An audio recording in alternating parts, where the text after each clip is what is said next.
Turo is the world's largest car sharing marketplace, and it's the perfect app for travel. I was recently traveling overseas for 7 weeks in multiple cities. Turo made it so easy to find the type of car that I needed in each city, including various things like a car seat, snow tires, and a lot of space. I live in SF, Austin, and Sydney, and I use their cars wherever I am and when I'm traveling. I don't have a car in SF and Austin, and we just use Turo. The booking process is so convenient, and the hosts are awesome. Go to Turo.com and download the app today. Sendar is the OG startup accounting firm in Australia, catering for all stages of your business's life. If you're busy running your startup, you don't have time to do your own books and forecast. Instead, fully outsource your finance function, giving you time and resources back to focus on what you do best, which is growing your business. For a free 1-hour consultation about your business's growth plans and finance needs, head to sendar.com. That's SCENDAR.com.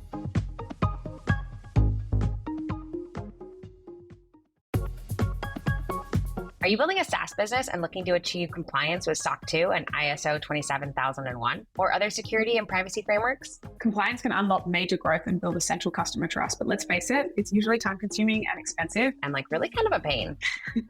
That's where Vanta comes in. Vanta automates up to 90% of customer compliance tasks, making you audit ready fast and saving you up to 85% of the associated costs. Plus, Vanta scales with your business, offering a market-leading trust management platform to continuously monitor compliance, unify risk management, and streamline security reviews. Join 7,000 global companies, including Atlassian and Dovetail, that trust Vanta to build and prove their security in real time. And for our listeners, Vanta is offering 10% off. Just go to vanta.com/first. That's VANTA.com/first. So I think just working out and open sourcing a lot of those conversations that are happening in silos or behind closed doors or over coffee or over dinner that, we get to be part of, sitting around that table, but we want that stuff to be open sourced about, what are the best investors here in Australia and internationally worked out about being great investors. Okay, 3, 2, 1.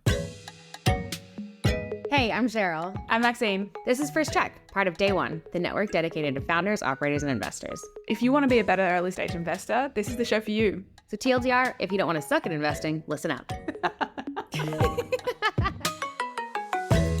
Hello. Hey, how you guys. doing? I'm good. I'm excited to start recording this. Obviously, we have talked about this for a while and excited to kick off the First Cheque podcast episode 0. The First Cheque podcast. The first one. First ever. First ever. We're recording this, from our lounge rooms when we have our best chats. Really just to kick off, I think what I'm hoping will be a fun journey together, exploring and cross-training across various investment styles to become better investors. Anytime I get to talk to you about investing is a good time. I get to learn a lot and really fun topics come up. So we are kicking off the podcast to really talk about investing, especially for first checks, because we wanted this to be, we do, a place that we come together and just open source some of those conversations that we were getting access to and those conversations that we get to be part of on a day-to-day basis, especially in the Australian ecosystem, but all over the world. 100%. I feel so lucky sometimes when I'm sitting at the table with Rick Baker and Craig Blair and Ray Nong and Matt Brown and you and Izzy, and I'm just these people have so much to share, and I get to sit here and listen to it and just soak it all in. So we're going to bring that to you, all of you viewers who are out there. Viewers, listeners, I think it's listeners on podcasts. Are you guys live? Is anyone there? Right, yeah, I think that's true. Is this thing on? Actually, at the moment, and I shit talking in our lounge rooms. Literally no one is listening, but hopefully that will change quickly. Hopefully. Watch, no one shows up to the first one. I promise we'll make it good, guys. Yeah. I mean, the goal is really open source some of those conversations that we're getting to be a fly on the wall for, So as you said, it's such a privilege to be around the table for some of these conversations. More people could be with them. The goal being that we have conversations with some of those investors that invested across stage, even in different asset classes. I actually think that this is something that to be a great investor anywhere in the world, but especially in Australia and the broader capital ecosystem that you're part of, to understand the kind of broader business ecosystem that you're part of. And I don't just mean the one that stops at Australia's national borders, right? Capital flows internationally, ideas flow internationally, entrepreneurs move internationally. And so being a great investor, which is what we aim to be, to really understand, who internationally has worked this stuff out, who nationally has worked this stuff out, who locally has this stuff out, and to have those conversations. Absolutely. I remember you mentioned something about how I was really concerned about the rental market in New York City. Or actually, I remember I told you that the rental market in New York City for office space had completely collapsed. And you're like, that's really concerning for us. And I was like, what do you mean?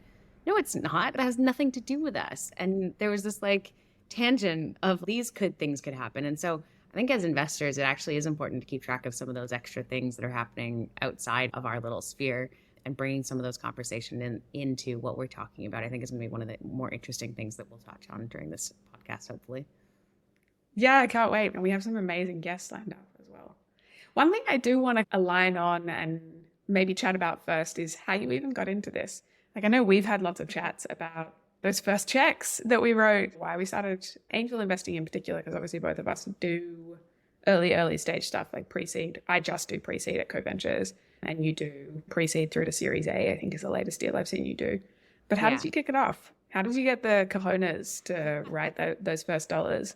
Cojones. I like that. Not because I feel like I have cojones, but because it reminds me that this is something that you do have to be a bit brave on, which hopefully we'll touch on with our next topic. But yeah, I fell into angel investing completely by accident. I started a company called StartCon a little while ago, and I was just really close to a lot of founders during that time. And we brought investors and founders together, one of the largest startup events in Australia's history. And it turns out that you can't just throw 1,000 people in a room together and hope that the investors and founders will find each other. So I actually got really interested in how do I help? I know, right? Like, just put them in a room. It's fine. Yeah. I really got really interested in how do founders find capital, and how do investors find the founders that they want to invest in? And then because I was just really involved in that space, I was working with a couple of startups. One of the founders was, hey, we'd love to have you come work for us, do a bit of marketing. We can't pay you in cash, but we can pay you in equity. How does that sound? And I was like, all right, cool. Yeah, that's not like deploying checks. Like, that's not investing. It's just investing my time. I've got plenty of that. That's not super valuable or anything. And so I was working for a couple of founders, just doing stuff like that. And then I was up having drinks one day, and one of them were like, oh, we're just trying to close our round. And I was like, oh, cool. How much do you have left? He's like, 20 grand. Oh, really? I thought in order to be an angel investor, you had to invest like hundreds of thousands of dollars, like 20 grand, and I could invest. I could do that. And he was like, all right, sweet. It helps you get back to running the company. Awesome. And then that happened again. And 2 checks in, I wonder if maybe this is what angel investing is. Maybe I should find out what I'm doing.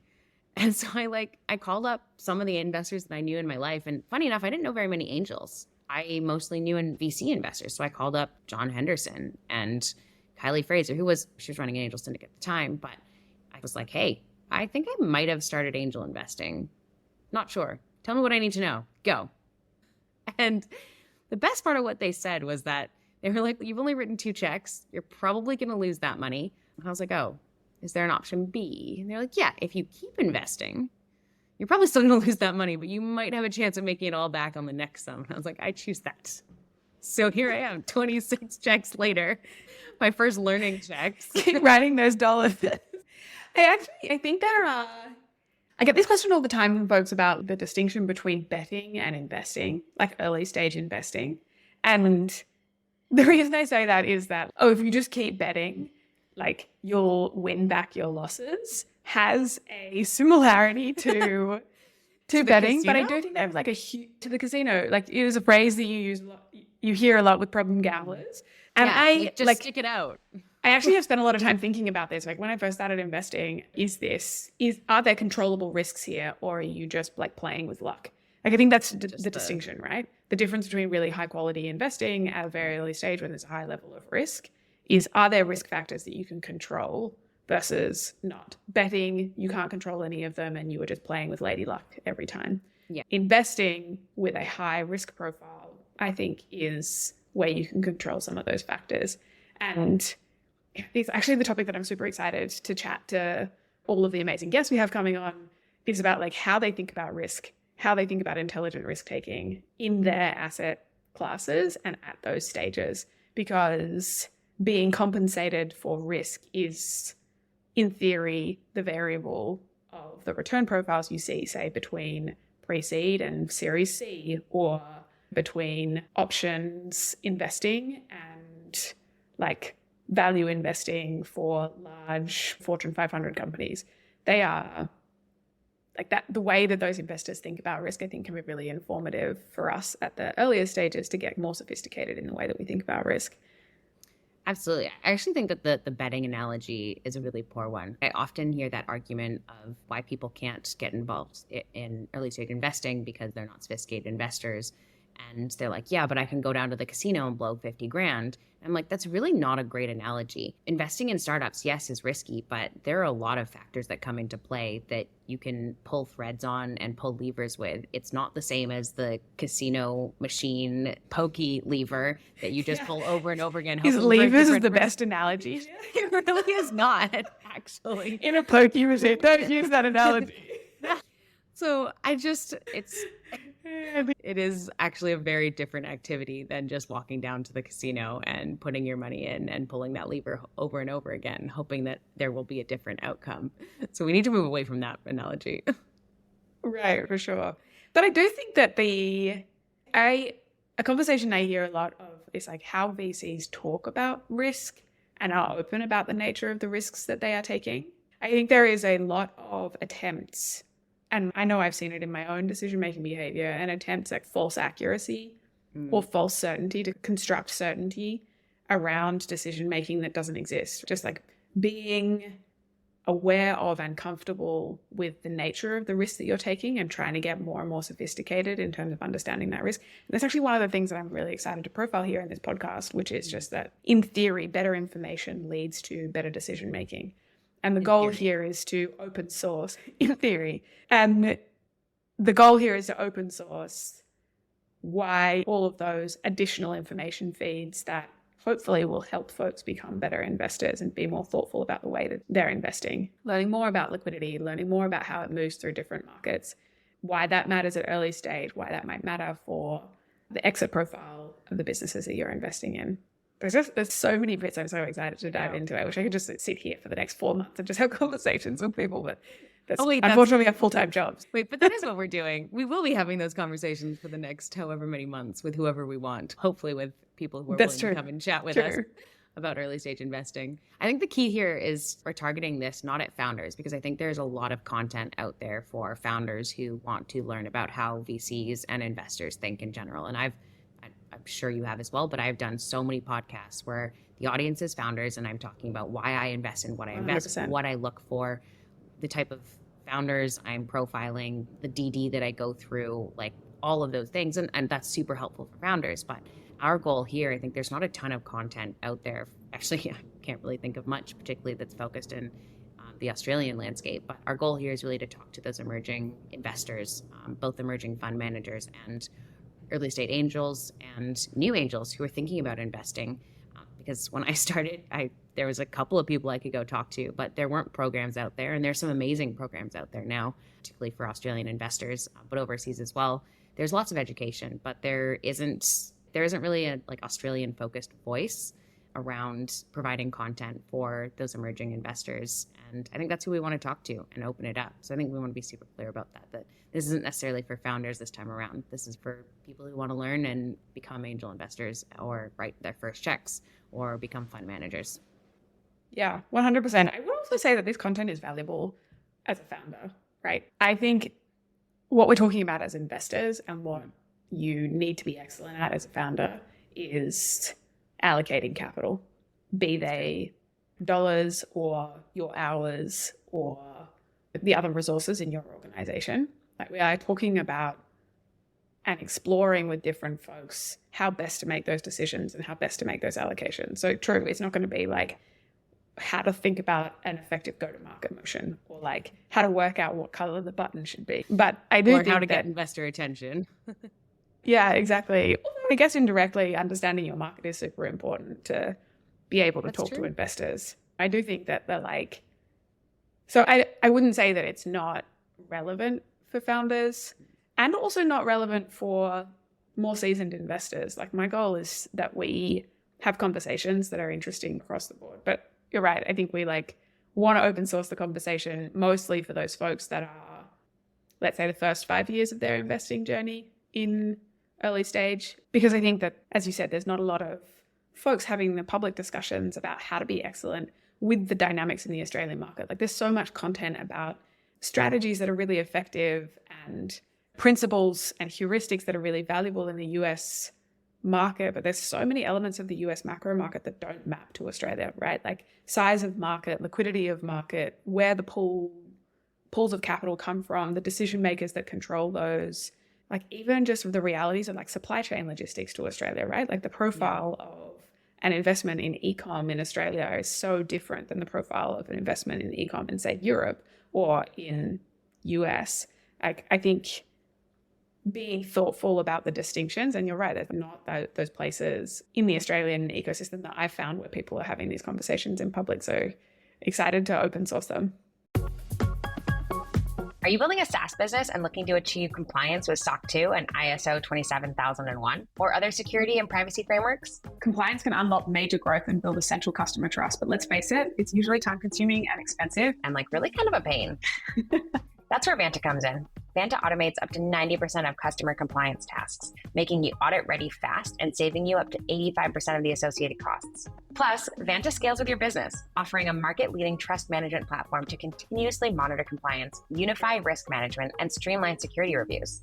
Join 7,000 global companies, including Atlassian and Dovetail, that trust Vanta to build and prove their security in real time. And for our listeners, Vanta is offering 10% off. Just go to vanta.com/first. That's VANTA.com/first. So the last point I made was just that I'm excited to open source those conversations. So I might start here with another question. So as we think about open sourcing these conversations and looking at the landscape as it is today, we're recording this on the 5th of August in 2023. I feel like I'm starting to see some super exciting green shoots in the market, both in the US. So for context, I invest across the US and Australia, actually globally, but heavily focused in the US and Australia, just at pre-seed. And I think that I'm seeing some really exciting green shoots in the US, and I am hopeful we'll start to see them in the Australian market. But it does start to feel like things are picking back up again. Would love to hear, what are you seeing out there? What does the market look like? Yeah, that's interesting. I'd say every time, so over probably the last probably 1 year, I've routinely asked the question, hey, what's your quantity of deal flow like? What's it look like? Like, how quickly are you deploying? And last night, so I run an event called 361 Angel Club, and we just bring together founders and angels once a quarter in Sydney and Melbourne. Last night, I asked the question to a number of investors, and for the first time in probably a year, 3 of the ones that I asked said something along the lines of, our deal plays has picked up. We've done more this quarter than we've done in the last 12 months. Hey. And we're seeing we've deployed a lot of capital and we've done a lot of deals in the last couple months. I'm like, awesome. Like, I wasn't expecting that because over the last 12 months, I've consistently gotten the answer of, it's slow. We're not seeing a lot. We haven't deployed a ton. And that also factored in with so I'm an LP in a number of funds. And I'd say over the last maybe 18 months, 15% of the capital that I'd committed has been called. In the last probably month, I've had capital calls from nearly all of the funds. So to me, that tells me that there is green shoots, as you call them, that are starting to crop up and pace is increasing. I guess my question is, does that mean that we are on the up? Are we in recovery mode? Are we heading up? Obviously, it's going to take longer even if we are, but thoughts? Yeah, I hope it is. I am a eternal optimist, and I have learned via my decision diaries that I can see positive data and extrapolate positive trend where they are just aberrations. So I hope that is exciting data that is suggesting at least a kind of bottoming out as opposed to a kind of falling. And then we're going to see an uptick. But it's so hard to know. A lot of the data I get to see is retrospective. So it looks back on like previous quarter or previous half. But I will say anecdotally, I'm feeling it, right? We've done 6 investments in 6 months. And we did 3 investments. We warehoused 3 investments in. So we've done 9 we've got a portfolio of 9 companies.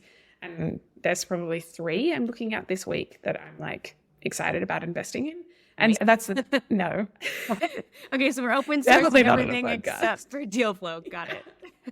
Yes, I did meet one of absolutely. your portfolio companies last night. Go Tradie. Ah, Yeah. yeah, they're Very, amazing. very highly of you. In fact, I we actually like, think you met two of them last night. oh, who's the other one? Tapestry, Chris from Tapestry. Yes, I did meet Chris from Tapestry as well. Yeah. Both amazing. They're but- excellent. Me and Go Tradie basically just went off on a rant about like how amazing you are. And I was like, she's not even here. We should have her here for this. That's so kind. I will actually say in the last 48 hours since that event, I have bumped into or chatted to 8 people who were at that event. Like that event sounds like an incredible, I'm so sad that I missed it. It was just consistently bring the best people in the ecosystem together. But I do think that they are green shoots that are exciting to see, especially at this early stage. Now, on the counter to that, I had a conversation with some folks in the US this morning, and Series C to E still sounds like a graveyard. The feedback I'm continuing to hear is that that is a really tough stage still. Slower deployment, price depression, all of the things that we don't want to hear, and which you need to see a thriving progression from stage to stage for each of the stages to continue thriving, right? If Series C to E or C to through to IPO continues to be sluggish, like it's not going to be great for the early stage for us, because pre-seed, in a year and a half, they become, if they do well, they become A, and then a year and a half after that, they become B, and etc. So I'm still a little bit concerned that we're seeing the sluggishness there. We're not seeing the activity at IPO we need to see for the kind of pipes to clear out. But I'm, as I said, eternal optimist, excited about some of those green shoots. And I do think that this vintage of companies are going to be incredible, because I think that this like vintage of companies, if they succeed and they survive through this stage, then they will get to the growth stage and be in a much better place. Yeah, exactly. Highly resilient. I think like they get through to that growth stage and there will be very few competitive companies at that stage, because most of them won't survive this stage. So I think from an investing perspective, I'm extremely bullish that now is a great time to be greedy. They do say when the markets are down, be greedy. I think now is a great time to be greedy, because I think that the ecosystem that these companies like early stage, pre-seed and seed will be growing into and selling into is going to be back in the middle of the cycle. Yeah. Oh, it's a great time to be investing. I think most investors are on our side with that. It's probably a little dangerous to have two eternal optimists running a podcast together, but we'll temper that with some pessimistic guests along the way. One of the things you mentioned actually a little bit earlier is you said this word decision diary. And I actually think you're one of the most unique investors that I get to talk to on a regular basis. And I would love to jump into a bit more maybe on another episode, like what is your decision diary and how does it work and how do you have the mental effort and diligence to do that? But I'm assuming you didn't do that right from the beginning. So like one of the things we didn't touch on, I'd love to understand, like how did you start angel investing and what did your first couple of learning checks look like? Yeah, my first learning check was $2,500 backing a DT at Zeta. And I'm not going to pretend I knew what I was doing at the time. Like I got lucky. She is just building an amazing company and she's an amazing founder. But I wouldn't say that was insight, right? That was pure luck, just right place, right time, being wowed by a founder. But and I think I really like this term of learning check. I think it's really important to recognize that as you are learning to invest, a lot of it is instinct, and you need to earn the right to have that instinct by doing quite a few reps. I do think what's really exciting though is that there are now platforms like Aussie Angels that allow you to do those learning checks at a much smaller clip than you might have had to in 2012 or whatever. Yeah, but my first a lot smaller than mine. Okay. Yeah, kudos to you. You're writing 20K learning checks. That was like literally half my take-home salary at the time. If I could have written smaller learning checks, I would have. Yeah. So that was the first check I wrote. And what I learned from that is I had no idea how to make that decision. I just was like pure instinct. Aditi and the team are incredible, really interesting space, really impressed with execution pace. I will invest, and invested through a syndicate. Over time, I can't remember who taught me about decision diaries. It's definitely received wisdom. I didn't divine my way there from first principles, but I can't remember who did that. So whoever did that, thank you so much. You changed my life. So a decision diary just just on like how your decision diaries on work, decision diaries. just in case someone else wants to copy you and divine that from you. Right. Yeah. Happy to share. I am the biggest advocate for decision diaries I think that exists. But essentially, a decision diary is where you record how you made a decision, what information you relied on when you made that decision, and what your decision was, so that you can review it at some kind of hindsight set off and have quality information to make that assessment. And the reason you do that is because it's actually really hard without some record of what the decision is that you made and how you made it and the facts that you had at the time. It's really hard to assess the quality of your decision making over time. And I am all bought in on the school of thought that great investing is good decision process plus great information. So have been honing my decision making process ever since. I think it pulls a really interesting thread that like investing is a very brutal feedback cycle. Like you're looking at 5 to 10 years on getting any feedback as to whether your investment decision was a good one or not. And so anything that you can do in the shorter term to try to either shorten that feedback cycle or get better confidence that you're utilizing the best information possible to make those decisions so that you can, you're not just waiting 5 to 10 years to get that information back, I think is super key. So hopefully we'll be able to surface some of that for everyone listening as well. Absolutely. With that, I am so jazzed to be on this journey with you and can't wait to shit talk for half an hour to 45 minutes at a time over the next many years of podcasting together, and excited to be on the journey with all of you listening as well. I hope you enjoy the journey, and we hope this is a conversation with you. So reach out, tell us what you think. What do you want to learn about? What information do you want to know? What stupid acronyms are people using that you don't understand that you can that we can demystify? Yeah. So excited to be on the journey with you and great to catch up. Absolutely. I cannot wait, Maxine. It's going to be great. Thanks, everyone.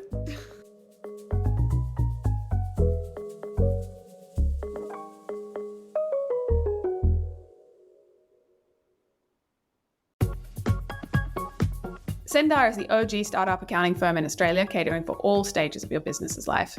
If you're busy running your startup, you don't have time to do your own books and forecast. Instead, fully outsource your finance function, giving you time and resources back to focus on what you do best, which is growing your business. For a free 1-hour consultation about your business's growth plans and finance needs, head to sendar.com. That's SCENDAR.com.